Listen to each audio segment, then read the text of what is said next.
You look great, man. You're in great shape. What's going on over here? Yeah, well, trying to represent for this old guys out here in the world. Many years of training. Yeah, probably not as long as Mike O'Hearn. I didn't come out of the womb lifting weights, but Mike, How long did it take for him to come out? What did you say, Mike? Oh, you familiar with that name, Mike O'Hearn? Can you look him up, Andrew? I'll see. Google him. Maybe something. I know will Mike come up. O'Malley. Do you know that guy? Mike O'Hearn. Oh, is that the guy that claims he's Claims he's a bodybuilder? Claims he's a bodybuilder. Yeah, He a lifts bodybuilder weights. and a power lifter. He lifts weights. He's a weightlifter. Yeah. Oh, is that where they put the weight over their head? Yes. That guy? Yeah, Mike is what, in his 50s now? Yeah, Mike's 50. No one seems to No know one this. knows. He either rounds up or rounds down. He does Depending on something. depending on who he's talking to. Exactly. How old are you now? 59. How many years of training? So I started at 14. Yeah. I remember it specifically. Actually, you remember the bull worker? The bull worker? It was a Oh. long metal, and you pushed it in like that. I know what you're talking about, yeah. Yeah, so I started with a bull worker. We had It's one like of them. it's supposed to be like a chest expander or something, Yeah, right? and it had the bands on the outside. You pull out, you do like the archer. But three of us as kids had one of those. We were poor, and we put it around the neighborhood, and we were seeing who could get the biggest biceps. So I had the bull worker, and I was getting all pumped up, and it came the day for the showdown, and I showed my bicep, and it looked just like it does now. It had a peak on it, and my friends made fun of me. They're like, "Clark, you're, something's wrong with you." I ran home crying, but there was a man I met. I went to the YMCA, and I was probably 13 or 14 years old, and I showed him my arm, and he said, "Listen, you have championship qualities in you, so don't let your friends make you feel bad." So there it is. Yeah. Look at that. You guys are on top of things here. That's what that thing is, huh? I want to Yeah. see how the fuck it works, though. Like, Like a bow, right? You push it in like this. There's a spring on the inside. So you push it in there. So like that. oh, wow. Cool. Okay. Yeah. Does somebody still makes that? Yeah. So I went back to Ohio. That's where I'm from. And a good friend of mine ran down in the basement. She's like, "Clark, wait a minute. I got something for you." So she comes up with this bull worker, the exact one we had when we were kids. Probably felt very nostalgic. It Probably really almost did. felt It like brought me you're to gonna tears. No, I did. I cried. I literally cried. cry. Yeah, and then- there it is. yeah. I forgot to bring it home. I understand.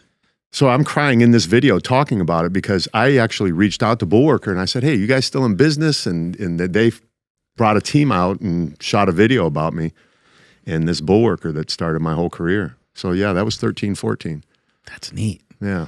I remember you too from back in they got that poster in the background of EAS back in those days of Muscle Media and that magazine from Bill Phillips, and I actually participated in the Transformation Challenge where he was giving away his car. Oh, you did the Body for Life. Oh yeah, I think everybody did. Yeah. I think everybody read that book too, the Body for Life book, and he had a lot of really good principles in there. I remember him saying just simple stuff like the amount of protein to eat, the amount of carbohydrates should be like the size of your hand. Yep. Just like it was like little, you know what I mean? It's like little things I never forgot. And I'm like, okay, well that's what a meal looks like. Now I have a better idea because as a kid I didn't have any idea what a meal really looked like in terms of a meal that was going to be nutritious for, having like a lean body or a jacked body. Right. Well, as power lifters, you're just eating anything you can to get as big as you can, right? And strong. And so. Did you, so from there, did you get into like bodybuilding or you just kind of just started lifting or? So at the age of 17, I joined the Marine Corps. I wanted a challenge in my life. I needed to get out of my hometown, Canton, Ohio. There wasn't much for me there. I didn't want to work in the steel mills. I mean, I appreciate the people who do that, but I didn't see that in my future. So I joined the Marine Corps. That was my only way out and did good in the Marine Corps. And that's where I really got into lifting. I started playing rugby and they had a big mirror. We'd come home from rugby practice or back to the squad bay and it said, "Be your best today," or something like that. And me and this Jack dude, and he must have been on major gear then. He was just huge. Gonzo was his name. I was skinny. I was like 160 pounds and he was all big and jacked and we're all posing in there. I had abs and shoulders and biceps and stuff. And he kept saying, "You got to come to the gym with me. Let's go train." So I started training with him and then it caught on. So after I got out of the Marine Corps, I got into the gym business. 24-hour used to be called Family Fitness back in the day. And I started there. So I was a trainer and yeah. Let me ask you this, man, because like it's really cool having you on because you're 59. You don't look 59, and your body doesn't look that way either. But through the years of your training, has anything changed in terms of the way you train or treat yourself nowadays? Because the fact that you've been able to maintain all of this is something that most people don't think is possible. They don't think you can look like this at your age. They think you also move well. Yes. We've noticed when you walked in, you're not like, real stiff, and it doesn't seem like you're in a lot of pain. Mm-hmm. No, I'm not. And I appreciate the fact that you can see that because my goal has always been to be athletic. Weight training for me is not about aesthetics as much as it's about function and form. And I want to look good, of course, but I don't want to be stiff and not able to move and play football and do all the things that bring me joy in life. So the things that have changed really haven't been much, in all honesty, because I was always a guy who didn't let my ego get in the way. I would lift lighter in better form, in more mind to muscle connection. And I was doing these things before I even knew they were a thing to do. I knew to slow down and really feel it. And when I was watching other guys, I remember I saw a guy drop 315 on his chest from here. And that kind of convinced me to stay in my lane. Like, and I'm a fairly strong guy, relatively speaking, in the place that I'm in here. But I always knew that I just wanted this to last forever. And I knew beating myself up wasn't the way to go. So to this day, I don't have any injuries and I can run and jump and play and do all those sorts of things. Well, strength, we tend to like narrow it down to exercising, particularly certain types of lifts. And then even worse, we'll narrow it down to like one lift. So like how much you bench, like that's, people talk about bench press, squats, deadlifts, maybe like a military press. And that's the only thing we hang our hat on, but we forget about there's so many other attributes that people can have that are amazing, that are not only things that are proof that someone's strong, but they're also things that can really help for longevity. Things like push-ups, being able to do things with your body weight. I mean, how many people can go into the gym and without warming up, just, grab some dumbbells and do some walking lunges without any thought, without thinking about their knees crackling and hurting? Like probably not a lot, probably people that are fit, probably a lot of people that are fit would even have trouble doing that. So it's interesting because I think as I've trained my perspective on lifting, it was more about, the heavy weight and powerlifting and things like that. But over the years, I've come to appreciate the athleticism and the fact that as we get older, we don't have to be decrepit. We don't have to be in tons of pain. We can fix ourselves with the stuff that we love, with some of the lifting that we're doing. Yeah. Something about me is I've never warmed up. I've never stretched. I can go right into the gym and just jump in and start exercising. I see guys warming up longer than my entire training session lasts for. But let me ask you, when you jump in, it's a methodical jump in. It's not like, let's say you have some squats. You don't just jump into your heavy set like you know what I mean? Like what is it that, when you say you just start working out, what do you mean? Well, I'll see somebody sitting in there, doing all this sort of stuff and stretching and just spending a lot of time doing things that you could do under the bar. So a squat, for example, I just grab the bar and squat. That's the best stretch and the best warm up is the actual movement that you're going to be doing. But I see people doing all of these things and I'm wondering to myself, why? I mean, why are you doing all of this to go do something that could be the exact thing you need to warm up? So if I'm bench pressing, I'll grab a bar, but I won't go 5, 10, 15, 20. I'll throw a decent weight on there that I know is manageable for me. And I'm smart enough to know my body. That's the key. And that's one of the big things with age, right? Is you really get it. You understand exactly what you need to do.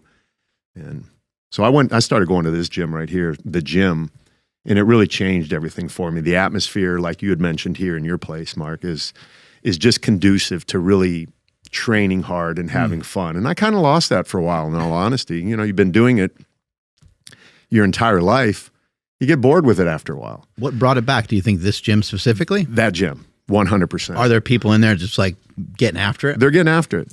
Everybody is serious, but everybody's nice. We're having a good time. No one's trying to be the gym tough guy. It's well equipped. I mean, all of the machines are hand-picked. It's the best of each brand. The gym tough guy. I forgot all about that. Oh yeah, they exist. It's been so long since I've been in a gym where I've gotten that vibe from somebody, but I remember that. Yeah. It certainly isn't me. Yeah. Well, for you also, like you mentioned that you do a lot of different types of, like you also do sprinting. So was there ever a time that you like got disconnected from variable types of movements outside of just lifting weights? Or has that always been a part of what you do? It's always been a part of what I do because, raising kids, you grow up, you're an athlete, you play sports, you do different things. Mm-hmm. And then I think a lot of guys, when they get into corporate life or industrial life or whatever it is they do, that's when they disconnect from the core of who they are. But because I got married and had kids right away after I got out of the Marine Corps, there wasn't a lot of time for me to disconnect. Yeah. I had kids and then they got into soccer and I was out on the field coaching and running and playing. And I wanted to be that dad who was the example. And I'm very proud to say that I still am. The other day, 2 weeks ago, my son's college buddy, he played football and he was a quarterback and his buddy came. We went out on the football field and there were 3 of us, 1 quarterback, 1 receiver, one defensive back, and we're running routes, throwing balls, just going around in circles like that. Yeah. And I felt so good because, there was one situation, I caught a pass and we were on the 20-yard line. I just ran the whole way, scored a touchdown. I mean, the guy could have tackled me if he wanted to, but I got down there and the guy's like, damn, dude, your dad's a badass. And I know my son felt really good about that. And that's what kept me connected to being active and staying athletic because I've always been around it, Yeah, I think I've seen some videos of you chucking around a football, and I was like, damn, he can rip a football pretty good. Yeah, I do that. That's kind of like a pattern interrupt for me when I'm trying to reach guys over 50 that I coach. I'll throw a football, and a buddy of mine played for the Tampa Bay Buccaneers, Brad Johnson, won a Super Bowl. Mm-hmm. Yeah, quarterback. Yeah, so he and I were on a podcast one day, and something like this. I mean, I don't mean to interrupt. Don't lose your train of thought there, but something like that, going out and throwing a softball, a football, a baseball, just going and obviously, like if you haven't done it in a long time, don't go out there and just throw as far as you can, but to kind of have a contest with some friends and see how far you can throw and stuff like that can be amazing, and it's awesome for your athleticism and for training. Yeah, so that one right there, that's what Brad Johnson and he was on my or my Zoom call one day, and I said, hey, throw a football 30 yards, bounce it off the turf, and put it into the trash can. That was a 50-yard one right there. Boom. Nice. So sometimes I get it in one shot. Sometimes it takes me 3 days. But that's the thing about me is I'll stay out there for 3 days by myself and just throw that ball. And what I really love too about this is there's always on the other end of the football field, there's a little group of kids. And I'm able to kind of speak to them and tell them, life ain't over till you stop trying. Right. So this stuff is a blast. You also never know when you're going to get that call. You might go to a football game and right. Maybe all the quarterbacks get knocked out and they're like, yo, we need you to come in. Exactly. Point you out. I was trying to get the XFL to sign me as a long snapper. How awesome would that be? You got a 60-year-old long snapper because I can. So that I found some ice and I just made a snowball. First try right there. Damn. Doink. Any idea like how fast you can run? Do you measure any of this stuff? And have you tried to chuck a football as far as you can and stuff like that? Yes, I've tried to throw a football as far as I can. I can throw it probably about 50 yards now. That's great. And that's a really great capacity to hold on to. I was going to try and run a 40 the other day, but when we were playing football, I did kind of pull up a little bit in my hamstring. So I knew better than to try and run because the kid ran. He goes, I bet I can still run a 4.5. And instantly I'm like, oh man, I want to see what I can do. And kid ran a 4.7. Nice. And he hadn't played college ball in a while. So he's still out there. Yeah. Power Project family, how's it going? Hope you're enjoying the episode. And this episode is brought to you by Merrick Health, the premium telehealth clinic from Derek from More Plates, More Dates. Now, if you've been wanting to get your blood work done or if you wanted to get your blood work analyzed by a physician, Merrick has your back on that. And Andrew, can you tell them how to do that? Yeah, absolutely. So if you guys know exactly what labs you want to get, you guys can load them all up into your cart and at checkout, enter promo code PowerProject10 to save 10% off all labs. But if you're like me and you're not sure exactly where to start, you guys can get the Power Project panel. You guys can head over to merrickhealth.com/powerproject. You guys will see a whole panel of like over 26 different labs, everything from head to toe that you're going to need to know what's going on under the hood. And again, to get in on that, head over to merrickhealth.com/powerproject Project, and at checkout, enter promo code Power Project to save $101 off of that entire panel. Links to them and all the information down in the description, as well as the podcast show notes. That's the really cool thing, though, about all of this is, like, first off, you mentioned how you were in the Marines, you were married afterwards, you had kids, but your kids kept you connected to movement. And what happens, and we've been having, like, it seems like a lot of the conversations we've been having recently kind of echoed the same thing. When you, like, let's say you go to the gym, you start lifting, and you get disconnected from sports or general movement, and then you start trying to do that again later on or years later, you feel stiff, you don't feel like you can move well, you have to rebuild those skills. But if you never get away from it, it's like you can end up like this. And a lot of people, if they can, it's like it would be a good idea to maybe join some kind of recreational sports league or join jujitsu or join something that allows your body to move in a different way rather than just the stuff in the gym, so that as you get older, you can move well. Yeah, that's what you should be doing. And because I deal with men over 50, that's what I do is I coach men over 50 all around the world. Mm-hmm. The amount of times I hear guys say, well, in college, well, in high school, well, in whatever. And I'm like, why did you lose it? Well, we had kids. I'm like, I had kids. I mean, my wife had them, but I was there with her. I participated for a little bit in that process, but that's not an excuse, but we use it as one. Mm-hmm. But the beauty of it all is we can come back. And I've seen it happen time and time again with guys. And that's my message. Like, hey, it's not too late for you. Don't buy into all the BS that we're reading and seeing on the internet, like you and I were talking about earlier, with people saying, you know, after the age of 30, every man starts to decline. So that leads people to believe that life is over. So if every man lost 1% of their testosterone at a fast rate, I would be half the man I am at age 60 right now. Yeah. And I'm not. And it's not due to genetics, right? There's the epigenetic factor as well, right? It's like 20% genetics and 80% lifestyle. So these guys have developed, you know, and to give them credit, they're taking care of their families. They're building businesses. They're doing things that are noble and right and what we should be doing. But eventually they realize, damn, I kind of left myself in the back burner. It's time for me to do me. So. Yeah, we've seen it happen time and time again. And I think the emphasis is on the family, and the person's trying the best to, maybe make more money so they can have, maybe try to build a better life for the family and have everybody progress and so forth. But then they get lost in those jobs, and they might spend so much time at that job that they start to be fatigued and tired and kind of beat down from the week, and maybe don't feel like they have the time to train, which again, we know can be a thing that you can just switch to a priority. You start to prioritize it, you start to fit it into your lifestyle, you'll want to do it so much that when you don't do it, you'll feel off rather than the reverse. Yeah. Well, you said it earlier, jumping jacks. I could take any deconditioned man on planet Earth. Okay, let me step back one. I have a friend of mine who I met through football. He won a national championship at Georgia. He has Parkinson's now. He showed up at my house the other day. So I'm up all night thinking, okay, what can I do for this guy? I balance and coordination and all this. I had him do jumping jacks. And I knew before I had him do them, he was going to say, I haven't done jumping jacks in 30 years. I promise anyone that's listening and watching right now, if you go do 1 minute of jumping jacks, 1 minute of body squats, 1 minute of push-ups in 3 minutes, you will start changing your body. If you do that every single day, you will absolutely change your body. I blew up on TikTok with something called 3 moves, 3 minutes. And I had every troll in the world saying, oh, you mean to tell me you're trying to get people in shape in 3 minutes? I said, absolutely, you idiot.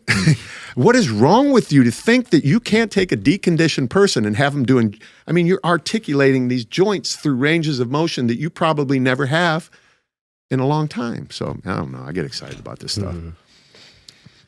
Well, people, they need simple fixes. They need something that they can gravitate towards. And I think something like a jumping jack or promoting walking, I think, is a great thing for people to get on board with. When it comes to the food, how do you coach some of these older guys through the food category? Because I think a lot of people get really comfortable with a lot of snacks and the modern foods that we have. So journaling, I have guys write it down. So a new guy just signed up with me, and I just left him a message on the way up here, actually, and said, I need you to write down everything you're eating, not ideally what you think I want to hear, but what you have been eating for 2 days. You know, there's studies that have come out that you guys know about that have proven that when you journal, that in and of itself is going to help you improve the way you eat. Because you're like, oh, God, I didn't realize I ate a bag of chips. So I don't ask people to change everything overnight. It's just a subtle thing because it needs to be sustainable. You know, I don't think any of these diets that are out there in the world today are sustainable for the average person. You know, I did a popular Reels video that blew up. I said keto, intermittent fasting, you know, all of them. And people are like, oh my God, that's great. You know, those work for some people, but I'm talking about the average guy that comes to me that's worked in corporate America for 30 years. He's 50 pounds overweight. It's like, hey man, let's just cut it back a little bit. And then I slowly get him to the point. So if you looked on my phone, I have a WhatsApp thread with guys just prepping food now that have been in my coaching program that have now understood the value of being prepared and having food ready for them. So it's about sustainability. I guess meal prep is probably a big part of that, as you're mentioning. Yeah. Well, you could use Icon meals or you prep it yourself. My guys do both. Some of them use Icon meals. Some of them use their own prepping. I mean, one photo on my picture on my phone today, just beautiful. Guy could start his own meal prep company. He's done such a great job. Yeah. And he came to me, he was ready to die, literally. Wow. The skill of cooking, you know, I think is something that's really left us. And I don't think that people need to be skillful at cooking necessarily, but I think that people don't even know where to start sometimes with cooking eggs and cooking steak and burgers and things like this. Chicken, they don't know how to make these things like flavorful. Do you give them any tips on any of that stuff, or like what's some of your advice there? Yeah, see how quickly you can pull up this video. You guys are doing an amazing job on this, but I did a video where I show the kitchen appliances that you need to have. A rice steamer, a George Foreman grill, a Ninja blender. So those things make it easy. Who can't plug a George Foreman grill in, throw some garlic powder on top of the chicken, put those bad boys in there, close the lid, and come back in 15 minutes. There's no reason not to be able to cook. Yeah. So it doesn't need to be gourmet food. It just needs to be something that you enjoy. And I think most people would enjoy a nice chicken breast or even a thigh with some garlic on it and salt and pepper, and that's it. You could dunk it in whatever you want to dunk it into right there. Look at this, how efficient we are around here. We're big fans of air fryer. Yeah, that air fryer. Yeah, air fryer. That's the best $179 I've ever spent. You can put salmon and asparagus in there at the same time, and I don't know how it figures it out, but it cooks both of them perfectly. That's genius. I need the Clark Bartram air fryer. Somebody endorse me. I'm going to get on TV on QVC and have the Clark Bartram air fryer. Man, you mentioned chicken breast. I can't remember the last time I had a chicken breast. So, like, what do your meals look like? Like, what do you eat on a daily basis? So I'll get up. This morning I had a handful of oatmeal with some protein powder in it and some, what is that? Egg whites? No egg whites. No egg whites. The Seasoning protein powder. PB2? No, what's the, like buckwheat, one of those grains. Some flax seeds or something like that? Yeah, something, one of those things, but it wasn't that. Okay. So I'll have that, and then in a couple hours, I'll have some bison and sweet potato mash and some asparagus, like typical bodybuilder sounding food. Yeah. You know, I get it all sent to me. Todd from Icon sends me my food, and I just pull it out of the freezer. So I rotate between turkey breast, ground turkey, salmon, chicken, and bison. Yeah. And then with some green vegetable and maybe some sweet potatoes. And you've been doing this for like decades, or eating in that style forever. Yeah. I think the message of people, you know, reducing some of the fat that they get from some of their meats is probably pretty important. Sounds like that's what you've done with your diet. Yeah, for sure. I mean, you don't want too much fat, right? But there's some is good that's just naturally in the meat, right? Anything that's around the edge that people love so much when it's all burnt up, and we all love that taste, but there you go. It just gets easy to overdo it. It gets easy to overdo certain foods and certain meats that have a lot of fat in them. Right. So How are you staying full on some of these lower fat foods? Because like sometimes if I eat like an icon meal, I'll kind of like look around like maybe I should have another one. But Well, I do that sometimes. Okay. The other day I ate 2 of them in a row. yeah, I mean, well, first off, because they're freaking delicious, so that's kind of one of the not an issue, but it's one of the things that just makes you want to grab another one. But what I've noticed for myself is when I have gone lower fat is I'll be kind of curious about what else I can eat versus when I have a little bit more fat, I feel a little bit fuller and I'm kind of almost disinterested in continuing to eat. You know, I'll throw an avocado in there or some good fat, right? Like all of this seems like information that's just been delivered a million times over and over again. But I don't think it has, because there are a lot of people out there that still ask, what should I eat? So we make this assumption that everybody automatically knows, but we do because this is the world that we live in. But if I walked into, like, I wouldn't know how to do that. So I would need to learn. You know, and you get an expert or someone that's done it for a long time to teach you how to do it. And it's basic. It's so simple, right? When I've tried to help people before, just depending on like the style of diet I may suggest to them, or depending on what I say to them, their interpretation of what I said could be, you know, really off the rails different. A lot of times I usually encourage people to eat whole foods for maybe like 2 weeks. Don't even really worry a ton about trying to eat a lot less, because I found that the hardest thing for most people is that they're hungry and that they get cravings. So I'm like, well, let's just make it real simple. And can you eat more whole foods? Let's try that. But then I'll ask them also to send me some pictures of their food, and they'll just have like these gigantic, you know, portions of food. And then I have to kind of say, hey, you know, we got to trim some of this down. So I think that's some of the issue when somebody recommends carnivore or keto or really almost any style of diet, is that people are going to take that and they're going to like run with it. They're going to have, you know, a 12 egg omelet with bacon and cheese and stuff like that first thing in the morning. You're like, I just don't think you're going to be able to burn those calories. No, because they came to you inactive, right? So then the first thing you do is tell them to eat, and then they just say, oh, I can eat all I want. And I love what you said about whole foods. I used to travel with Jack LaLanne. Some people don't even know Damn. Jack LaLanne. Yeah, That's me and- awesome. That was my guy, man. We hung out, and we had the same contract with a company called Fitness Age. But Jack would always tell me, Clark, if man made it, don't eat it. If man made it, don't eat it. And every time we went to eat, Jack would have a salad with 10 vegetables. And if it didn't have 10 vegetables on it, he would politely have the waitress or the waiter take it back until he got his 10 vegetables. So he's like, add more vegetables on this? Add more vegetables. He needed 10 different vegetables on a salad. I'm like, what if they don't have different vegetables back there? You know, they had to figure out something, because that was Jack LaLanne, man. How are you going to tell Jack LaLanne no? So, wow. Well, let me ask this. Since you were close, like what other, I guess, stuff was he doing that I guess maybe people don't know about? Because that's really interesting. I haven't heard we don't know anyone who's known Jack LaLanne. Oh, man, Jack and I hung out so much. I got drunk with Jack LaLanne on his 89th birthday. Really? He lived to what, 99 or so? He didn't make it to 99. Elaine was just on my Zoom call a couple months ago. She wrote the book about him. But Jack, I remember him, he was on a TV show with me, my show called American Health and Fitness. Mm-hmm. And then we also did Armed Forces Network together.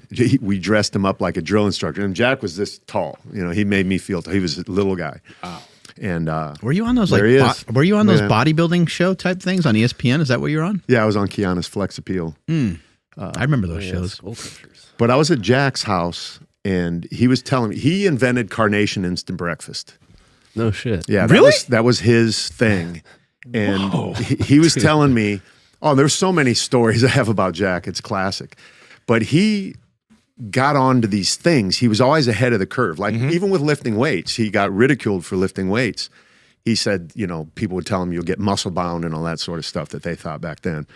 But he read about a tribe in Africa that drank blood from cows. The Maasai.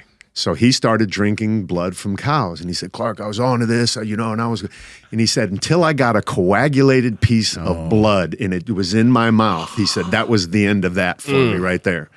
Yeah. That was the end of that. He also invented the selectorized weight stack. Wow. Yeah. That's really He cool. was a pioneer. I remember seeing like old videos of the TV show that he had years and years ago. And I remember distinctly when he went over this one thing, I was just really blown away by the kind of the way he said it, the way he worded it. And I never looked at it this way, quite the same way as he did. But he was like, I saw my dad kill himself in front of my own eyes. And I was like, oh my God. He's like, he did so because he had diabetes and he did it with food and he just kept feeding himself until I was like, oh my God, like that's just, but what an interesting interpretation. Like I don't think that we recognize that a lot of us are killing ourselves. Yeah. I did a Reels video about it the other day. So a man will say, I'll die for my family. And I'm like, bro, why don't you live for your family? All this bravado, what good are you if you're dead? And the reality is, if you don't make a change today and start exercising and eating right, you are dying for your family one day at a time. And it's true, and it might seem mean to say that, but our job as health practitioners is to get people's attention. That's why I throw footballs. That's why I take my shirt off and do whatever I do or say something bold to pattern interrupt people and get them to listen, because that's what it takes. We're in such a busy world where people are so caught up with everything. And then we get all of this comfort, creature comforts, and it makes it easy to not do what we should be doing to live a healthy life. Yeah. And you don't need to be jacked. You don't have to have abs and all that sort of stuff. There's a saying in sales, right? We've heard it before. Sell them what they want and give them what they need. So I'll show my abs and say, hey, get abs. But it's never about that. Once they get into the program, then I deliver what they need. So I teach 5 principles, my guys. Mindset, meals, movement, community is a big thing for me, and integrity. So that's what they get. I'll never tell them get on a treadmill, eat white fish and asparagus, all that stuff. That's the last thing I talk about when guys come and join me. So, What's community about for you and the people that you share that with? It's most professional athletes, when they stop playing sport, don't miss the game as much as they miss the locker room. So that's community. The Marine Corps, when a guy spends 20 years serving his country in the Marine Corps, or a woman, they miss being on that ship together in a small, confined area. Families, when they go on camping trips, fight and argue, but that's when they get the closest. That's community. Every big organization is based upon community. The church, Jenny Craig, Weight Watchers, NA, AA, all of them. It's all about community, because when I'm down, I need you. When you're down, you need me. And I see it happen every single day. And it's specifically with the guys that say, I don't need community. I just tell me what to do. And I'm like, no, you need it more than you realize. Yeah. And when you get a good one that serves you and loves you, then you're going to understand the value of it. And then you're going to be an advocate for it and help me get other people in that community. Well, obviously, the people in your program have that community there. But in what ways do you encourage, I'm assuming it's a majority of men that you work with. Yes. In what ways do you encourage them to find communities in their area or things to do? How do you encourage them to build that? Just start talking to people. Most people put their heads down, don't pay attention to anyone when they walk past them. Open a door for somebody, look them in their eye. If you're at Starbucks, you never know. You might sit down, have a cup of coffee with them, and then you've created a relationship and somebody that you could benefit from in some way, shape, or form. Maybe it's a business relationship. Maybe it's some sort of counseling or something that you need. Who knows, man? Even though this is something Mark's tired, though. He's over here trying to stay awake. You going to be all right, bro? I'm falling asleep because of what you're saying now. No, it is that simple what you're saying. But it's like one thing, and we've had this discussion on the podcast with different people. It's like a lot of young men are lonely, especially younger men. Like a lot of them don't do things to get out and meet new people in the community, and they're spending time alone at home, whether it's on the computer or whatever. Like they just are spending more and more time alone. And not only is that going to affect your health and your fitness, that's going to affect your long-term health in general. Yeah. You need people. That's how we're, in communities, they say it's like 150 people max is what the studies show. That's all you really need. So a gym, right? You got about 150 people in the gym. That's a community. That's a relationship. It's like-minded. You had mentioned that earlier. It's like-minded people in here doing the same thing that level each other up. How were you able to, nowadays people can monetize very easily because they can be like an influencer. They just get like a big following, and that does take creativity. It does take time and things like that. But you've been doing this for a long time, and I'm sure that you've mentioned a couple different things. You were on TV, and how were you able to like make a name for yourself? Because it's difficult, right? Like you have. Sometimes you see people go down a career path where they're like a legendary bodybuilder or something real specific. How were you able to make a niche? Maybe even like when you started. Yeah. So before social media, right, all we had was magazine covers. So there were probably 5 of us, me, Michael Hearn, Christian Boving, Sebastian Siegel, Frank Seppi, right? We were all fighting for magazine covers. So that was a calling card, and you never got paid for those things. People, What? No, you don't make any money on a magazine cover. The most I ever got paid for a magazine cover was $500 from Bill Phillips before I got put on contract for EAS. Muscle and Fitness paid $300. Think about it. People will pay money. I know people who have paid money to get on magazine covers. Yeah. You know, we're narcissists at heart. So, but I sat there one day and I said, okay, how much is it to advertise full page in a magazine? So back then it's like 30 grand to be in Muscle and Fitness. And I'm thinking to myself, what's the front cover worth? Okay, I'm not getting paid, but if the inside's worth 30 grand, the front cover's got to be worth 100. So now I got a $100,000 advertisement for Clark Bartram. What can I do with it? Mm-hmm. So that was my mentality. So I would take those magazine covers and show everybody I could. And I was getting endorsement deals before endorsement deals were a thing, right? You know, I was getting contracts and turned it into TV shows. And I was just very methodical. You know, I thought about everything that I did. And I haven't worked. I mean, this is all I've ever done is fitness. And I'm still doing it today and making a living from it. And I feel very fortunate that I was just smart enough to know that there was something that I could benefit from with what I was given, you know. What was the TV show? And like what was it? What were you demonstrating? So I was on Kiana's Flex Appeal first. So I auditioned for that and I went 3 seasons on her show. And so you can And bring some of that up. The legendary. yeah, Kiana's Flex Appeal. Kiana's Flex Appeal. You don't remember that? Bro, I Interesting. don't know. He's What 30. are the- You're going to I'm be 30. interested Oh, as soon as okay. I pull this up, though. Yeah, Kiana. Yeah, right Oh, there. damn. That sounds like you'll be interested as soon as I Yeah, I'm pretty sure I'm in the next right. There I am. Look at me. There he is. Hey. They had these dudes that dressed me all the time. These gay Are those makeup artists. jean shorts? I don't know what they were. They're like, hey, put these on. You're like, They're wait, put- what? Yep, exactly. They dressed me up and they had fun with it, man. I was like their little Ken doll or something. But at least you got paid for this. Oh, I got paid. So this was in Maui. We shot in Jamaica or somewhere too. And then, so anyway, I did good on this show, and all of the people on the set were like, Clark, you should have your own show. You're really good at, you know, being on TV. I was like, okay, how do I get my own show? You know, Yeah. I'm not Kiana. So after we were on a break from the show, I had a buddy of mine in the gym. Matter of fact, that gym that we saw when we first started here, Mhm. he said, man, we were watching me on TV. He's like, you're really good. You should have your own TV show. I'm like, people keep saying this, but I don't know how to do it. He's like, well, I got a little bit of money in the bank. And I was going to produce something else. Why don't we shoot a pilot episode? So it was me and Monica Brandt shot a pilot episode for my show, American Health and Fitness. Monica Brandt. Yep. Pull her up. Damn. Yep. I We're don't up. know. Yeah. Pull her up. What? Oh man, we're just educating this young man right here on the history of fitness. Monica still looks great. She's fantastic. Just I saw her at beautiful Gold's human. Gym like 9 million years ago and I almost died. Yeah. I just almost passed out. She's very, very amazing. pretty. So we shot it, and the show was Anticipation's killing it. yeah. Everyone's over here I'm just waiting. like, come on, let me see what you're talking about. There she is. Wow. Yeah. Nice. She looks very good. Yes. She is the OG fitness model right there. There's a scene of her and I running down the beach on the opening of our show, and it's just like Baywatch looking stuff, man. It's like so.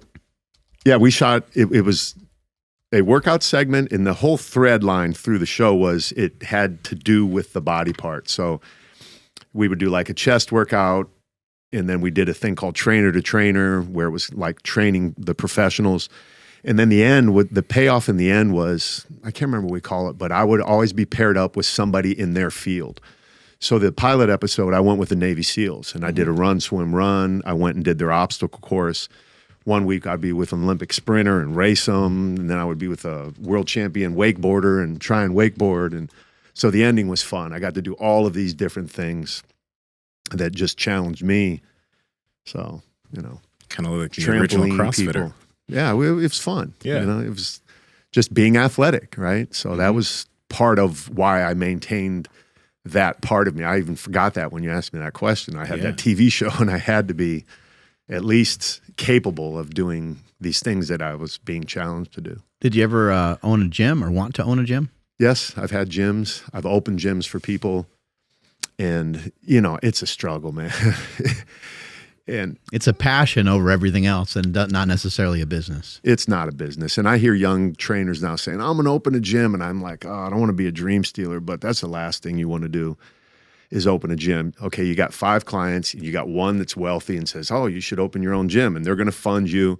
But in 6 months, they're going to be bugging you for their money. I've seen it happen a million times, you know, and it just doesn't work out. So, yeah, I've had a few, and all my buddies are like, yeah, I'll join your gym. So I'm sitting there at 5 a.m. with nobody in the place but me, and I'm calling them up. They're like, oh, yeah, I got 3 more months left at 24-hour fitness. I'll see you in a while. I'm like, man, you told me you were going to come and join my gym.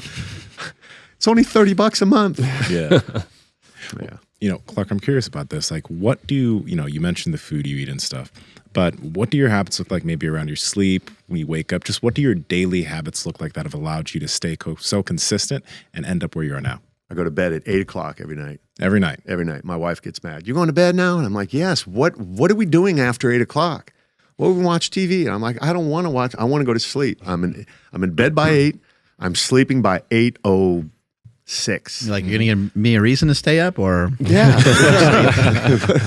I'd still be sleeping by 8:06. Snoring out cold.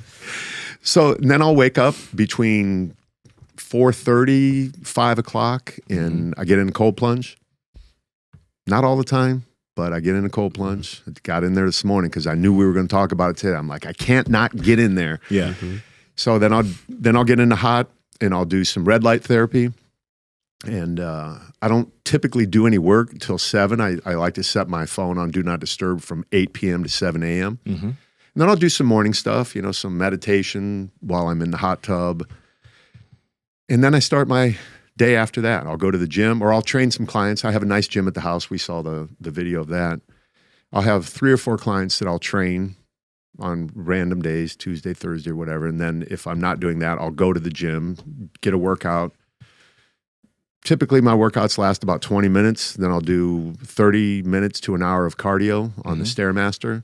Then I come home, do my work. I might have a coaching client to talk to my team, whatever. Have you ever not done cardio, by the way? Like, Yes. did you? Yeah? Yeah.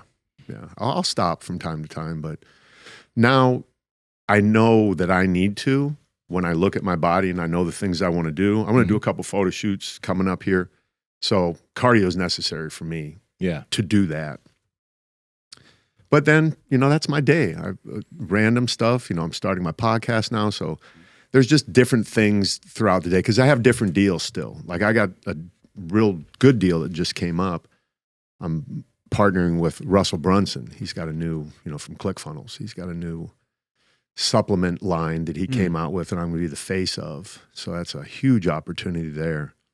And I work with Kelly Dunn. You know Kelly Dunn, your brother did the, Yep, yeah. absolutely. I think he made some of your stuff out there. I can tell by one of the little tincture bottle. Yep. I could tell by touching it that he made it. It's a very similar feel on that thing. So yeah, I work with him. Work with a company called Rebalance. So between those different companies that I work with, I'll do videos or some content for them. And I'll go to the football field and throw the ball around or whatever. Yeah. That's it. So, I mean, your habits have been super consistent, and this makes me kind of curious because, like, I remember seeing a video. One of the first videos I saw was Merrick shared a video of like you talking about your testosterone, right? And you still have high test, and you mentioned you didn't do any HRT, and I think it was like a year ago or something, right?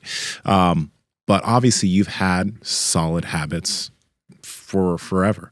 But what makes you, being 59, right? A lot of guys are like, oh, I'm over the hill. Maybe I should get some HRT to optimize myself. What makes you not do that? Because I don't need to Not yet. want to. Not need to yet. I don't need to yet. Is there ever a time you think you would? Absolutely. I'm pro HRT, TOT, as Jay Campbell calls it, when it's needed. But here's my issue, and here's the problem that I have is too many men hear their buddy say, oh yeah, I got on this and 20 pounds just dropped off and I feel great. See, that's their experience. That's not going to be your experience. And until you adopt lifestyle principles that will aid in that, People think that TRT is some sort of magic pill. It isn't. Here's what I'm thinking should happen. When you go to a bariatric physician to do the thing, they say, oh, no, you got to lose 50 pounds before we do this surgery. You're not healthy enough. You're not healthy enough. I think every man, like I just thought of this on the way up here because I knew we were going to talk about it. Every man who's overweight that is expecting for TRT to help him lose weight should be required by their physician to lose 30 pounds first, 20 pounds first. Come back to me after you lose 30 pounds. Then we'll put you on. Lose 10% of your body weight. Yes. Get it off because they think, that's the problem, is they think that's going to knock it off without changing their lifestyle. Not only will it not help you lose weight, it's probably pretty likely if you don't have good habits that you're going to gain weight. Yes. If you increase your testosterone, you're probably just going to be more bloaty looking than than anything else. Yeah. So I'm pro TRT, and I will do it when I go to my physician and they say, okay, and it's not even what they tell me my levels are, it's how I feel. Yeah. Like if I don't wake up in the morning with the boner, if I don't wake up in the morning with the zeal and excitement for life, if I don't feel like I'm like, whoa, man, she looked good or whatever, like just being a man, that's part of what we are, and that's the testosterone in us. The minute that starts to decline, I'm going to go find out what's going on, and then I'm going to take actions that are appropriate. It's a tough thing, though, because many men haven't felt that in years. Yeah. And that's their normal already. Yeah. Well, and again, if they haven't yet changed their lifestyle, if they're not eating right, if they're not exercising consistently, then they have no business, in my opinion, doing anything. And I've had doctors argue with me before, say, Clark, we've helped so many men and they don't exercise and they don't eat right. And I'm like, you are an idiot. If you allow one of your patients to not exercise and eat right, and you're giving them an exogenous form of a hormone, I think you're in malpractice, in my opinion. Yeah, I mean, food, their sleep, just having better, healthier habits, stress management, all of it, man. Right, and then from there, if somebody still wants to make the decision because let's say they lost some weight and they're like, I want to look a little bit more jacked. It's like, well, then maybe you do go that route, but also maybe in the process of building these habits and maybe you could still have the TRT clinic assist you and help you. But maybe it's not that they're just prescribing you testosterone right off the bat. Maybe they're giving you suggestions on what you can do with your diet and what you can do with your sleep. Maybe they do look at your blood and they say, wow, your magnesium is really low. Let's figure out what's the reason why your magnesium is low. What's the reason why your cholesterol is off? What's the reason why your blood glucose markers are off? Those are all things that could be negotiated and worked on without the use of any pharmaceutical drugs at all. So every man that comes to me, we suggest and will even pay for a blood test with Merrick. So say you signed up with me today, we would say, okay, Mark, we're going to have, when was your last blood test done? Because we're not just throwing stuff at a wall hoping it's going to stick by saying do cardio and eat white fish and asparagus. We want to know what your body is going through. And the only way to tell that is through blood. That's why we partnered up with Merrick. And that's why this opportunity I have with Russell Brunson, we're going to be doing the same thing, but prescribing supplements, as opposed to hormones. So there's two different things here. So I want to cover all the angles with every guy that comes to me. So we know what we're doing is the best care we can give them. I'm not a doctor, but when they get their blood tested with Merrick, they consult with one, and then they're given a course of action that's appropriate for their specific needs. Right? And a lot of people don't do that. And we actually pay for that depending on the level of, membership they come in at. What does your workout look like? Do you kind of mainly do like bodybuilding style stuff? You did mention like doing body parts and stuff like that, or do you strength train, or how do you usually do it? I'm very instinctive, so I don't have a set routine. Like I won't show up with a notebook and say I'm doing chest and tris today. I'll show up and I swear it's like a machine will talk to me. I'm like, oh, that seems good. And I'll go over and I'll just start doing it. And I know it all comes out in the wash, right? If I'm exercising consistently, it doesn't matter how I divide up my body parts or, what kind of split I'm on and all that kind of stuff. People ask me these questions. What are your macros? I don't even use that word unless I have to. It's almost like moist to me. It's gross. Well, sometimes we need moisture. Yeah. Good point. So want it dry, you know. But you know, my workouts are instinctive. Some days I won't even go to the gym. I'll go and do the sprints, or I'll get on this frog machine. You ever see that frog machine? Yeah, that thing's crazy. Oh, dude, I was the biggest advocate in the world. I took that all over the NFL. I challenged some of the greatest athletes on the planet on that thing. See if we can bring up some video of that. It looks killer. Yeah, it looks like it would. I was the first one to make it across the football field doing this challenge. I know. I think Mike O'Hearn took a lot of shit for that, right? Along with He the did. duck eggs and stuff like that, right? Well, that's where I found it. I was at Mike's house one day and I see this big wheel and rubber bands on his desk. I'm like, what is that? He's like, oh, he just kind of blew it off. And then I went to an event and I saw the thing and I fell in love with it because it was just like a full body workout and you'd be done quick. Yeah. So, yeah. So this is called the Ladavion challenge. You go 25 yards, shoulders only, 25 yards, legs only, 25 yards pike, and then 25 yards kind of a thruster kind of a movement. Are those like weights on the side? Or what is that? Are those 25-pound plates or something? Or is that just wheels? Those are wheels, Okay. and there's a clutch in the wheel that will allow it to move forward like that. Oh, man. And then those bands can be divided up in different tensions. So this was my first time trying this. I failed miserably, but I was the first person to make it across. But I've seen people go 99 yards and stop. When that thing's done, you're done. You can't do anymore. And the genius thing about this was those back wheels come off and that pad comes off. And then you can stand up on those foot pads and do vertical movements as well as horizontal. I'd be worried that I couldn't bail. Like, how do you bail out of this? How do you get away I from do these a front roll and front roll off of it.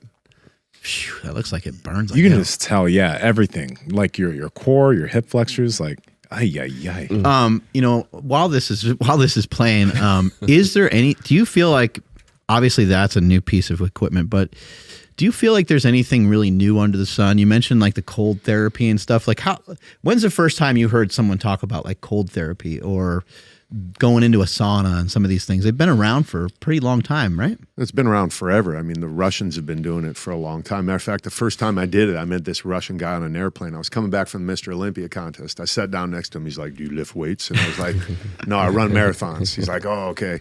Come to my gym. So I go to his gym. He owned the old Jack LaLanne gym down in Claremont Mesa in San Diego area. So I show up. This place is probably 50,000 square feet, and it was just me and him were the only people in there. So we start going through all these girovoi. You know, they're not kettlebells. They're girovoi. So he put me through a 6-minute long form workout. My hands were bleeding, okay? So we go through this. It said Russian hell on the wall. He put me through hell. So at the end, I would have left when I saw that. Yeah. That would have been. I would have been like, I've been oh, in the no, wrong I'm gonna bounce. spot. Nice gym. I should have left on the next thing. We go into the locker room. He gets butt ass naked. Okay, he's standing in there. There's a cold pool and a sauna. It's 190 degrees. Come in. So I go in. We're sitting in the sauna. My nostrils were burning. My lungs were burning. One more minute. You can make it. And I'm like, no, I'm gonna die. One more minute. So I'm sitting in there. So finally we get out, and then he's like, dive in pool. And I'm like, what? Dive in pool. And so I jump in the freezing cold water, had to swim the length of it, come back, go back in the thing. And I'm like, what are you doing to me, man? My hands are bleeding. You're naked. I'm freaking going cold water, hot. So it was definitely Russian hell. But that was my first experience with contrast therapy.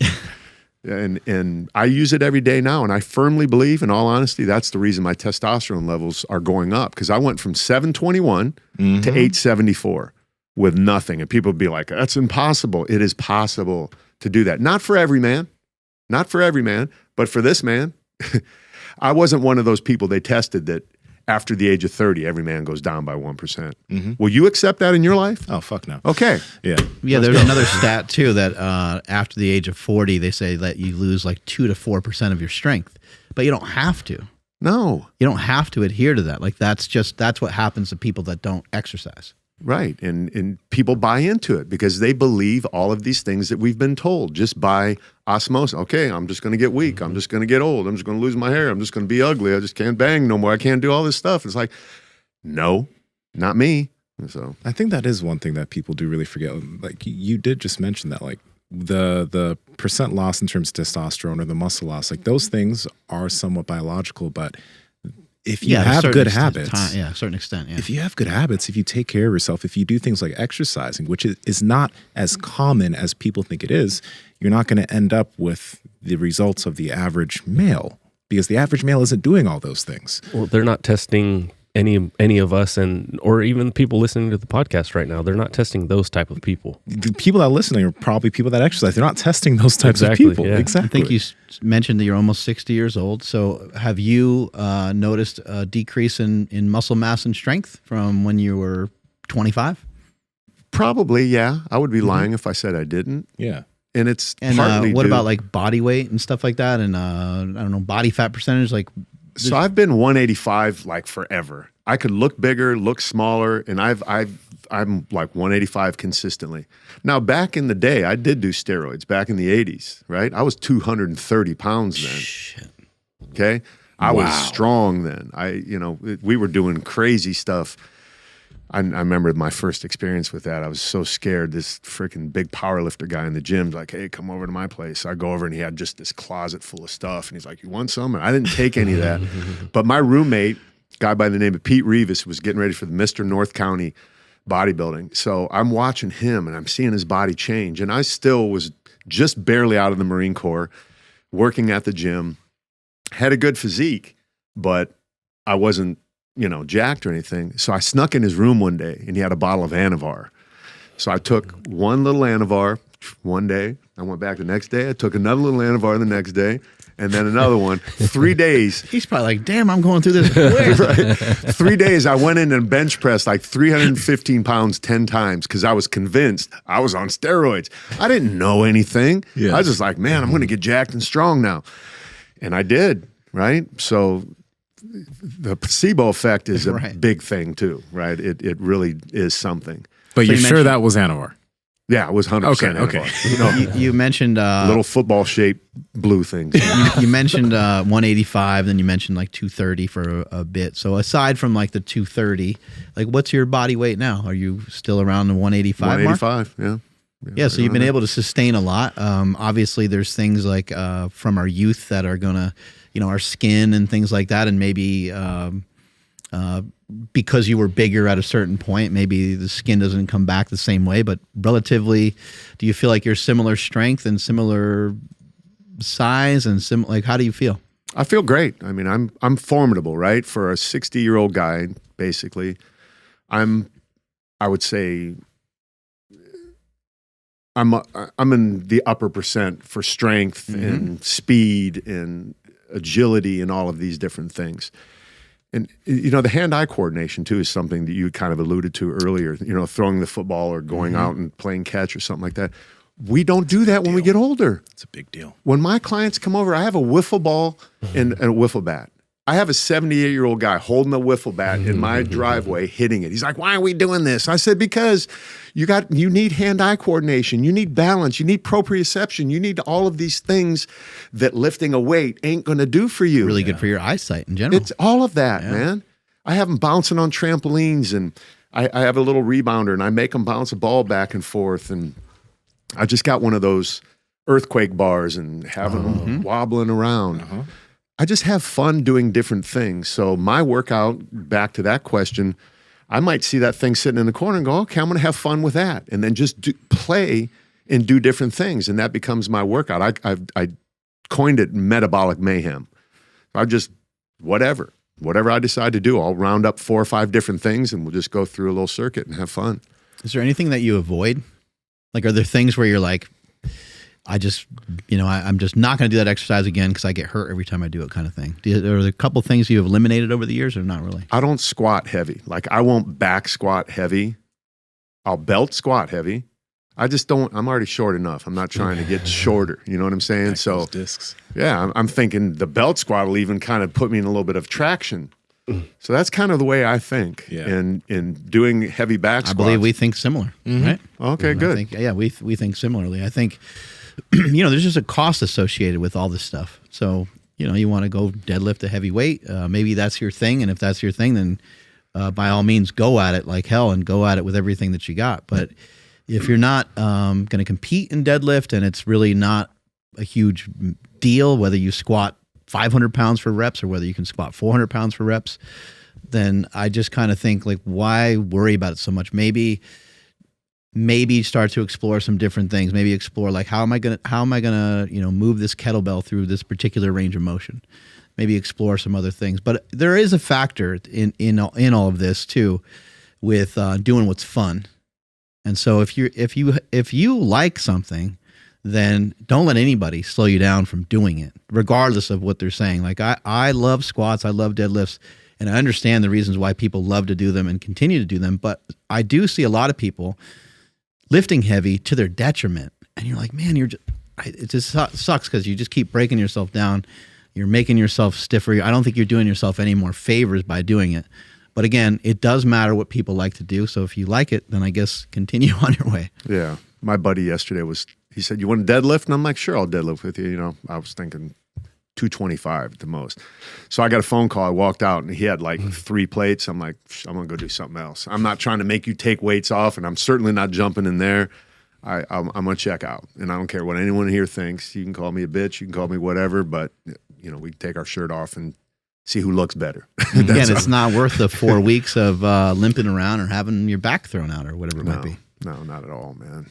So, are there any I'll say like old school bodybuilding concepts that you even believed in, and that they were just kind of like, these are all like definite truths, like nobody can move around these? But looking back at them now, even though you are in great shape and everything's working well, you're moving well, is there anything that maybe that you subscribe to that looking back you're like, damn, maybe I'd be in, I don't know, less pain here or there, or maybe something might be better off if I wasn't doing that stupid thing that we used to believe in back in the day? Drugs, steroids, like I said, I did it back then, and I did it because it was almost a rite of passage in the 80s. It wasn't a type 1 or a schedule 1, whatever it is. Everyone had them, and we did them. We could get them from doctors. All you had to do, go to a doctor and let him give you a physical. He'd check your balls, and some, doctor in LA, and he'd give you all this stuff, man. Like, oh, I'll go get a physical. Let the dude look at my balls for steroids. Clip that.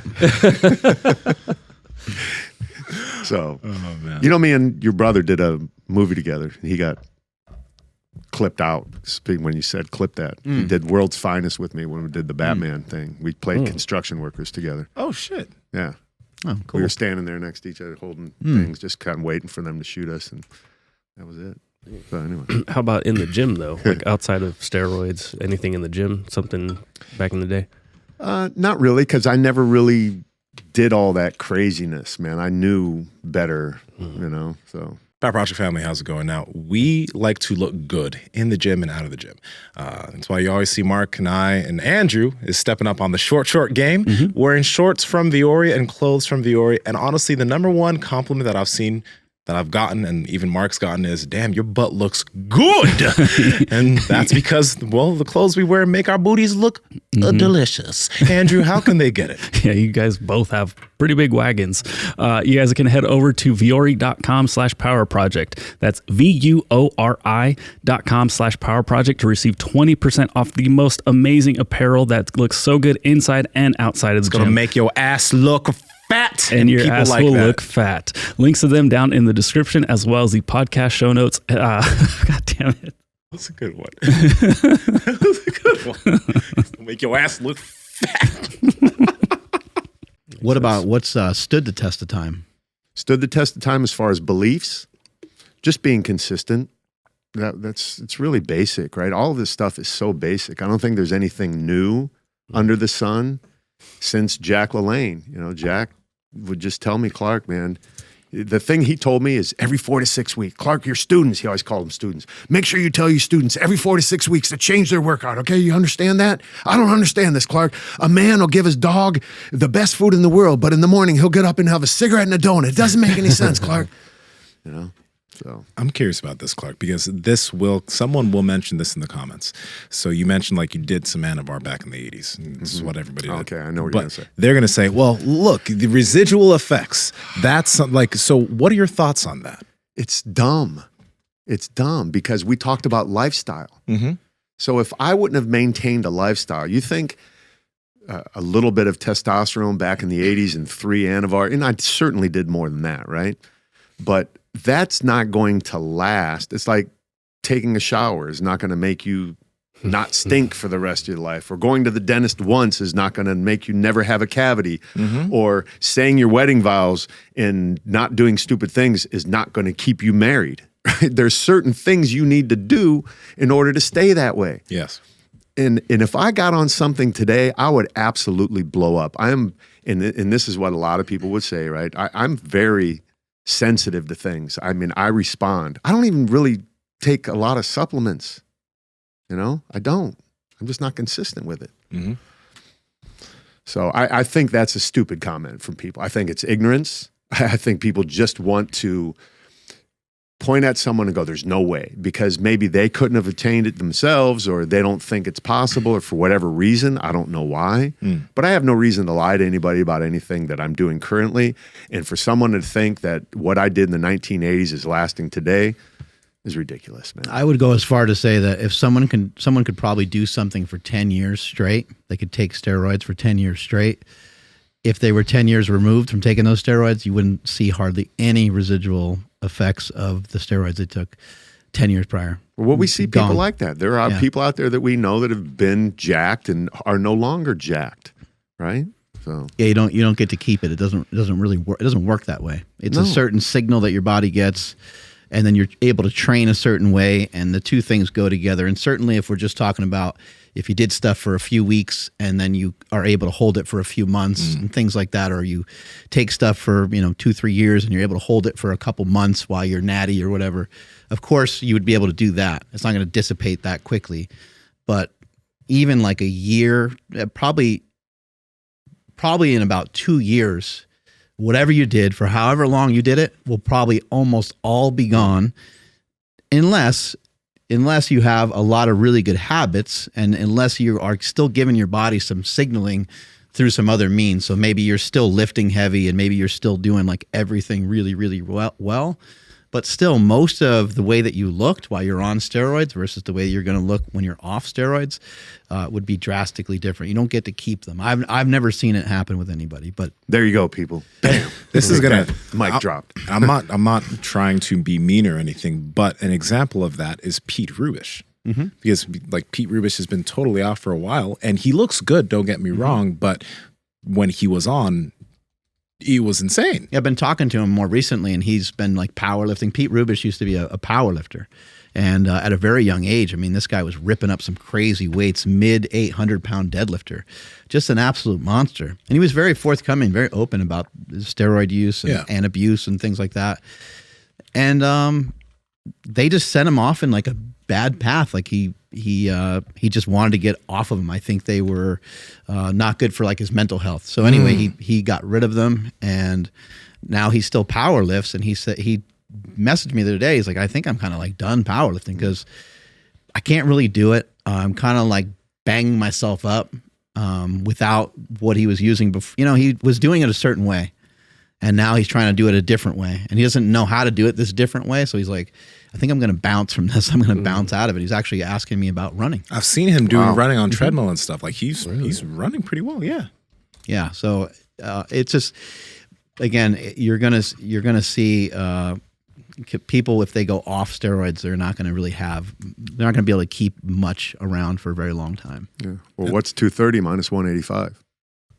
50 something. Okay. But there's one interesting thing too. It's like you mentioned, obviously not maintaining all that muscle, but there's also like the mental aspect. If like you've trained and let's say you were using a lot of PEDs and you got to this superhuman level, well, what happens when you don't necessarily have that superhuman level of assistance? Do you still feel good training in the gym? Do you still feel good lifting? Do you still feel good doing all these activities? And that's something that you need to come to terms with if you're choosing to, first off, go down the route of using PEDs and steroids, but then at the point when you come off, you got to be okay with that difference. So many people match their identity with what they do, and so I would say for a lot of people that'd be very unhealthy. It'd be very, very unhealthy for their mental health. Yeah. For me, I did my powerlifting career a very specific way, and I lifted the weights I lifted, and then I was able to just transition into different stuff. And now I don't care. what I lift. And I think that people hear that and they're like, oh, I'm sure he still cares about, like, I kind of care about what I lift within a given workout to get a good stimulus.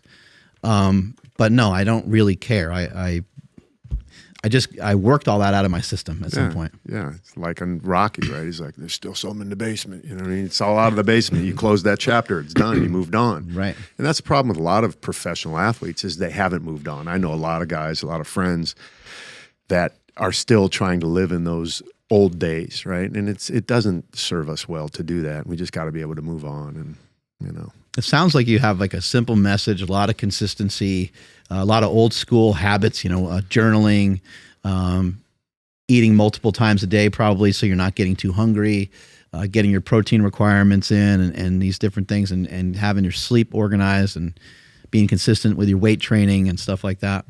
What about when it comes to like supplementation and things like that? Have you noticed anything that has been really something that's been effective for you? Or so I take a product right now called Rebalance to balance my cortisol levels, because that's an area that a lot of people don't think about, and men don't ever think about hormones, right? We talk about testosterone. That's the only hormone men ever think about is testosterone, but there's a whole bunch of other ones, right? And cortisol is one that, because we're stressed out, not if we're stressed out, because we're stressed out, that we should look into and manage. And that's another reason I have guys take blood tests. And that's another reason I'm excited about this other opportunity I have to provide people supplementation through their blood work. So this Rebalance product, there's a lozenge in the morning, afternoon, and evening. And each of them has certain nutrients in it to provide energy in the morning. And I had mentioned to you that I don't drink coffee or do any kind of drinks anymore, energy stuff. And then there's one in the evening to kind of just bring you down a little bit, to chill, where most people would have a glass of wine. Oh, I come home, I like to have a glass of wine. This is in essence that glass of wine. And then before bed, you take one to help you sleep consistently through the night, to go through all the sleep cycles. And I'll tell you, last night, my sleep was so vivid and I had such lucid dreams. I can almost control, I can control my dreams. I'm sleeping but awake and in a dream that is absolutely amazing. And it's because I'm providing my body the nutrients that it's been lacking. So I'm not into all of these performance supplements. I'm into more that are going to, for longevity and quality of life, not necessarily just being jacked. So it's called Rebalance? Rebalance. I'm curious, right what's there. in it? A lot of stuff. People are going to have to go online. I don't know. There's just a lot of ingredients. And there's adaptogenic herbs in there, and there's different ashwagandha and things. So yeah, it's really cool. Yeah, it really is a good product. And it's a lozenge. In the delivery mechanism is really what makes sense, because you're sucking on this lozenge, so you're not swallowing it and having it absorbed by your stomach acid. You're just slowly letting those nutrients absorb in through your tongue and your mucous membranes, which are some of the most absorbent places in your body, and then it gets in there and can actually go to work. So I've seen a difference. A lot of people are using it and saying, Clark, I'm sleeping so much better. have you gone down the rabbit hole of like organic and grass-fed and switching out like deodorants that have aluminum in them and toothpastes and things like that? Yeah, so I'm part of a company called Legendary Men's Care. And we have a toothpaste that we started off with where we took out all the endocrine disruptors.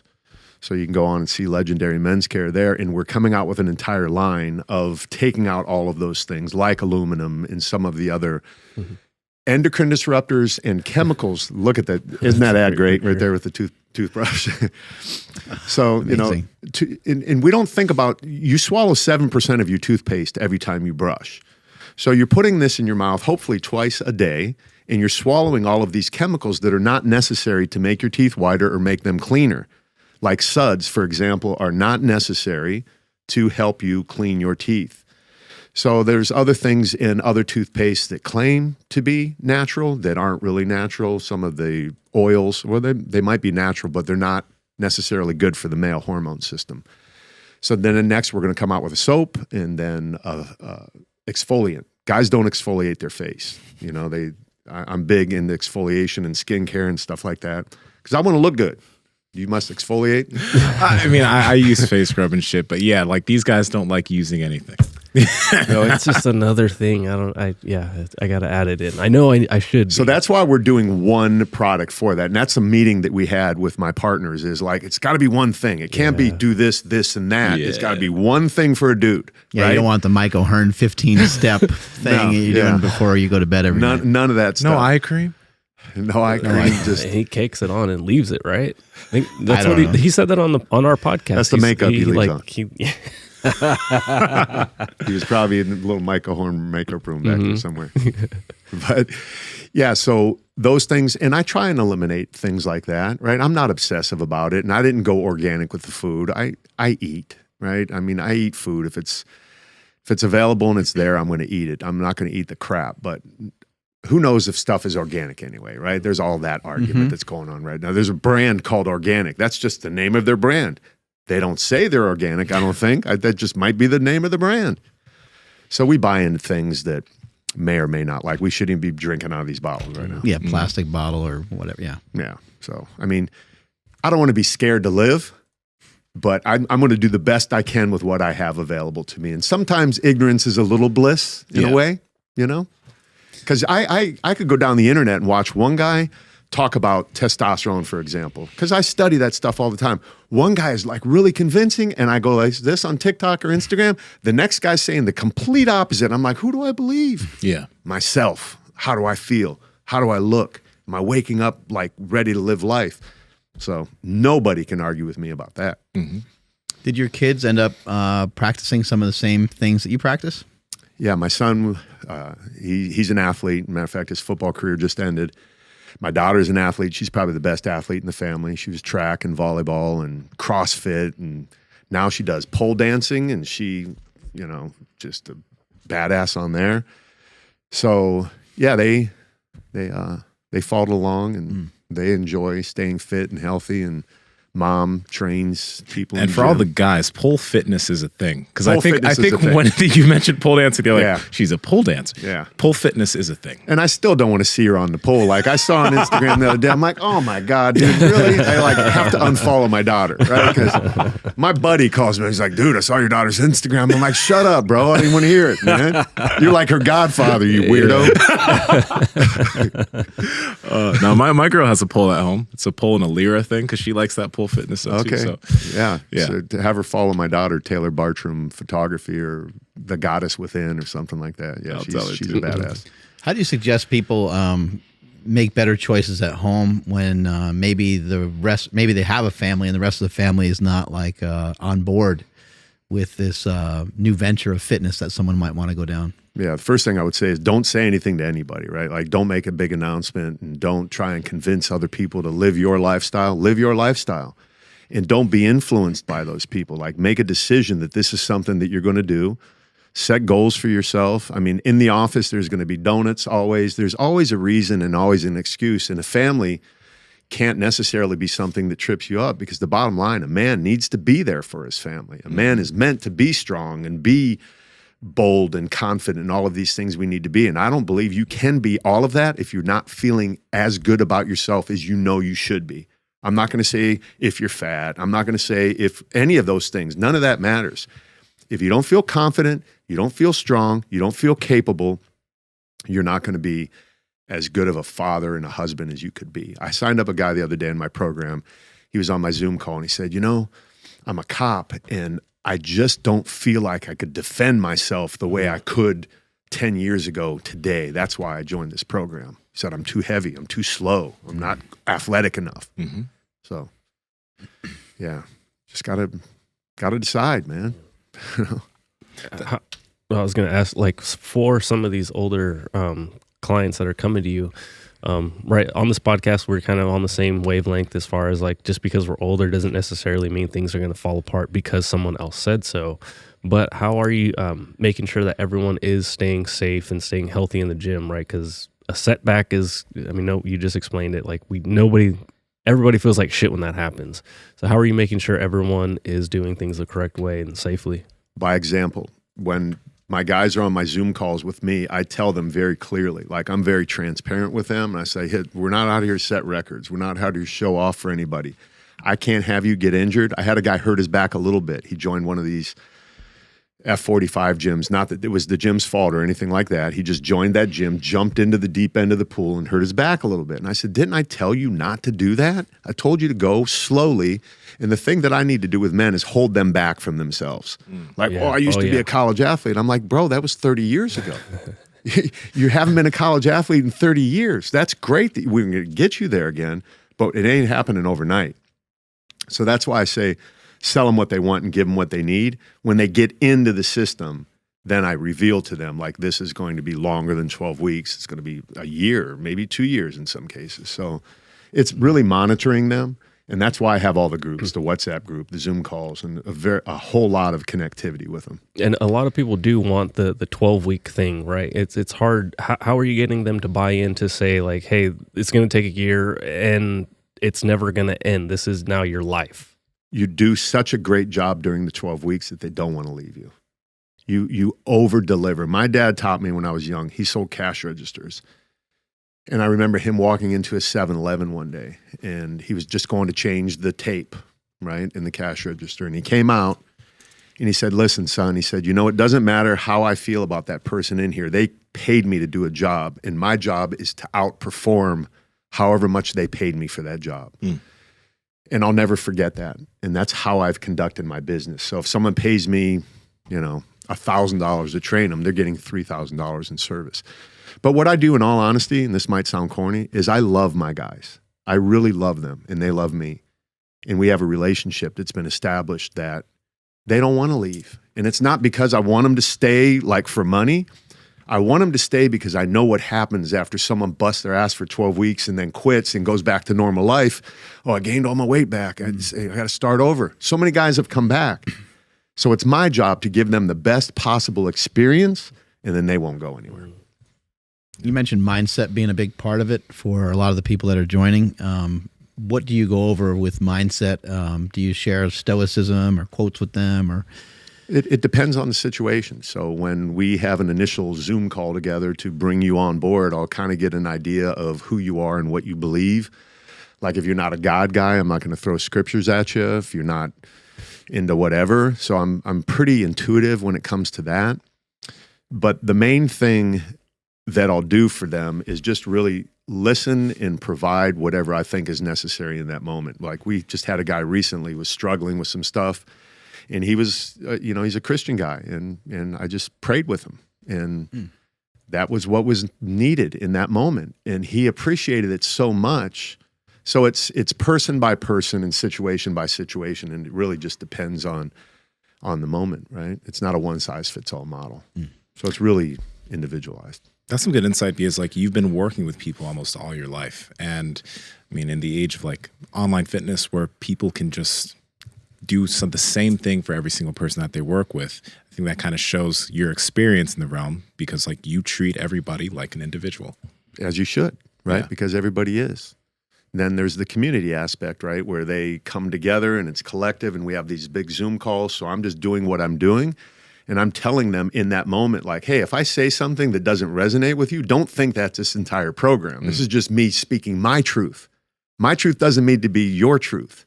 But if you have something that is important to you, bring it up to me, and we'll connect on that level. So, yeah. Let me ask you this, because we kind of just brushed over it when you mentioned it, but you mentioned your test went from 7-something to 8-something, and was that, you said that was because of cold plunging? Yeah, I believe so. I don't have any way to verify that, but it's the only thing I changed in my life. Yeah, there's other people who have reported that, and I think there was also a guy that reported that he was able to, he had a prostate issue, I believe, and was doing like 90 seconds every day for a while. So there are more and more people having testimonies like this. Yeah, I mean, cold waters, it works. It's funny because I have heard those things too, but it's just when somebody says that, it's like the internet will just come down on them for that, even though, like, that may very well be the reason. And it's like, there's no research to back it up, but it works well for some people. There is some research. There is. There's research that's coming out. But here's the deal. I don't care about research. I don't care about science. I don't care about any of that. All I care about is Clark Bartram and what I get from it. Yeah. And if I say it to somebody else and they benefit from it, and the reason I did it is because I talked to a guy that I believe and trust 100%. He said, bro, my test is up over 1,000, and I swear to you on my life, I don't do anything. All I'm doing is the cold plunge. I Really? said, give me one. Yep. And I got one. Yep. Damn. The plunge, that real nice one. Yeah. Huberman owns it. He owns everything. That's so good. Are you concerned about it? You know, because what we hear a lot after we talk about cold plunging is like, oh, but you can't do it after your workout. It's going to blunt your gains. You should do it before your workout. Oh, there you go. That's the science now. Yeah, don't, because I listened to Huberman the other day. He's talking about there's some. I ran into him at Gold's the other day too. He said, DM me, I'll get back to you. He never got back to me. He's a busy man. Yeah. Yeah, he's doing a lot of great work. Yeah. So What are some of the some of the great training partners that you had over the years? I'm sure you've had your Jack LaLanne. Come on, man. Who could get better than that? Lifting weights with Jack LaLanne, that was legendary. So, you know, O'Hearn will ask me to come up and live with him, but I'll be on a separate place. I'm not even going near what he's doing. Come on, no, I don't want no part of that, man. But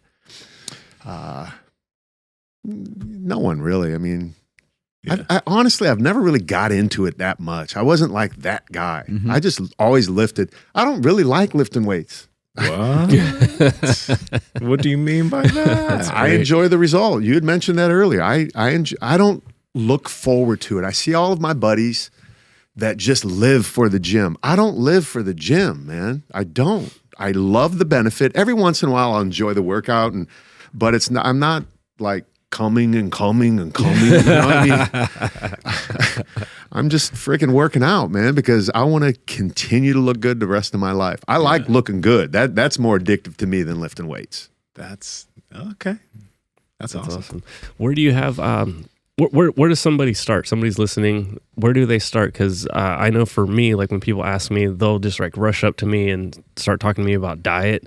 Other times they're just going to talk about like how much cardio I should do. Others, how much lifting I should do. Where do you typically have somebody start?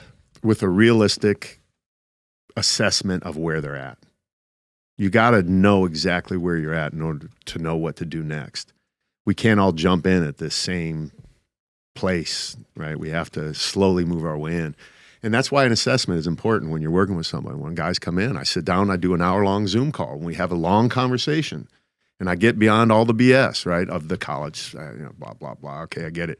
Where are you at today? When was the last time you exercised? What are you eating? How are you feeling? How much time do you have to commit to this? What's realistic? What's sustainable? So once we get all that data, right, because the world's driven on data, if you don't have the data, you don't know what to do next. So I have that, and then I put a program, and I'm saying, okay, all I want you to do is 2 circuit training workouts a week. You do one body part all the way through a circuit. Well, I want to do more than that. No. Slow down. We're not going to do this overnight.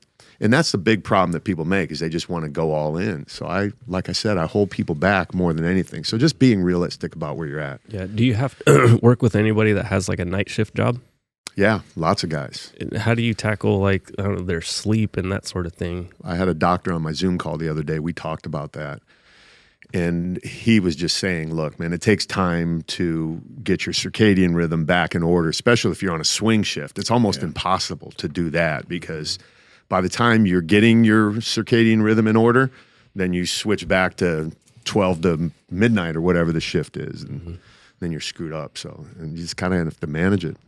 Have you been able to avoid injuries? Yeah. Oh, yeah. Thankfully. Never tore anything or? No. You know, I've tweak, rugby. A tweak here or there, maybe? Wrist, playing rugby in the Marine Corps and stuff like that. But in the gym, no real injuries in the gym. What do you maybe contribute that to? Being smart, not letting my ego get in front of me and trying to do things that I know I'm not capable of. Like, I'll stop. And people are like, come on, you know, whatever. And I'm like, no, I'm done. I'm good. I don't need this. And, you know, and guys will keep pushing. And I know when I'm done, I'm done. And I don't push myself. But there are times I do stupid things too. Like the other day, we were playing football and I was doing a live and some guy was trolling me and I said, "Oh, 619, you're in the area?" And my son was right next to it. I said, "Come to Escondido High School, you punk." My son's like, "What's wrong with you? Guy might come with the gun." I'm like, "Man, don't." So yeah, I do stupid stuff. So, so that could have been detrimental. That's crazy. What about like today's fitness? Is there anything that bothers you? Because you were just talking about like social media and stuff. You've been able to navigate that pretty well. Is there anything that's bugging you about today's fitness world? Yeah. So I see a lot of people in the gym. Well, okay, so I want to do a YouTube thing, and I'm going to call it "What's in Your Bag, Bro?" Because everybody's got a damn backpack on full of stuff, and I'm wondering, what do you need to bring into the gym that requires a full backpack? Yeah. I really want to do it. What's in your bag, bro? And have them zip it open. So the other day I was up on the Stairmaster and I'm looking down and this girl walks in and she's got the bag with all the stickers, athlete and all that sort of stuff. And she zips it open and she pulls out and there's glass high heel shoes in there. Right. Oh, so now I know she's practicing walking or whatever, but it just blows me away. One dude's got a bag, I swear to God, it has to weigh 150 pounds. It hangs down to the edge of his leg. It's beating the side of his leg. And I'm like, what is in there that weighs so much? He's got his smelling salts and his wraps and his straps and his in a roller. And I'm like, I don't know, man. There's just too much extra stuff happening. You know, to me, like, I don't know, I'm a minimalist. I was like, I do a bench. Like I did 4 sets on your Prime machine in there. That thing was amazing. I loved it. That's all I needed. I'm good. You know what I mean? Didn't require a bag, backpack, none of that. No, that's a huge They love your slingshot, though. I got a guy in the gym the other day, but I saw him kind of mess up on it somehow. It came off his arm and one arm went up. He did something wrong. He needs a lesson on how to use it. Got to give him instructions. I was doing push-ups with it the other day. A guy said, "Hey, try this and do push-ups." I mean, like I do push-ups for 5 days with this thing. Right. Yeah, you can do a million of them. Yeah.